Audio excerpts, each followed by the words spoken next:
The sad and horrible events of 30th June 1982, for example, should serve as a constant reminder that intolerance, violence, political vigilantism, and military adventurism should not be tolerated and have no place in any civilized democracy such as ours. Without doubt, 30th June 1982 was nothing short of unbridled intolerance and violence. 30th June 1982 personified raw vigilantism and leadless military adventurism.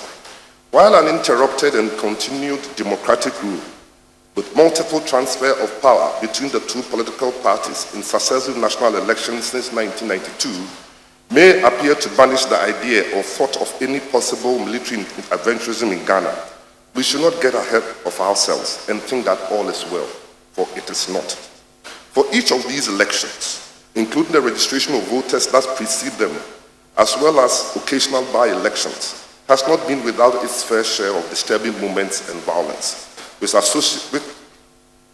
associated acts of political vigilantism, which in no small measure threatens the peace, stability, and development of this country, which will serve as a source of concern for all well-meaning Ghanaians.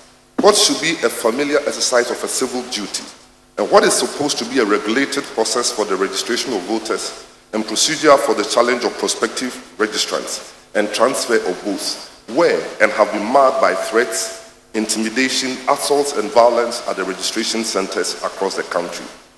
It should not be lost on us that such acts invariably scare away and restrict eligible Ghanaians from registering to vote and voting in national elections and referenda, a clear violation of their constitutional rights.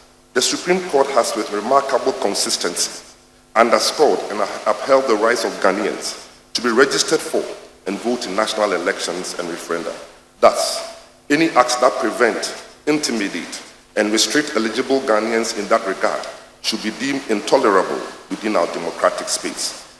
It is why the Ghana Bar Association notes with deep concern the reported acts of intimidation, violence, and vigilantism that characterize the recent voter registration and vote transfer exercise in some places across the country, such as Cape Coast in the Central Region, Kukum in the Ahafo region, and Edijama in the Ashanti region, to mention but a few. It is often said that Ghana is an oasis of peace, surrounded by turbulence within a sub-region that is riddled with violence, lawlessness, and military adventurism in all sorts of form and shape.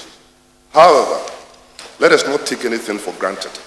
Let us not get ahead of ourselves. There's a lot to be done to have a truly functioning democracy, working at full throttle that guarantees and oils our individual and collective aspirations and development. Let us have the awareness and consciousness of our past travails, struggles, and failures to get to where we are now and rededicate ourselves to doing our best not to go back to those dark days. As citizens, it is our collective duty to ensure that whatever we do, whether in word or in deed, should not create fertile conditions for military adventurers to take advantage to truncate our democratic journey.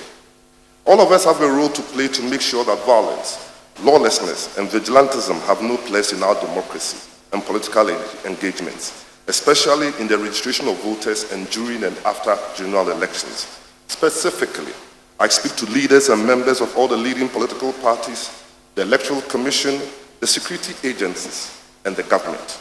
To the youth, who are invariably exploited and manipulated by some political actors, I urge you to be purposeful in life.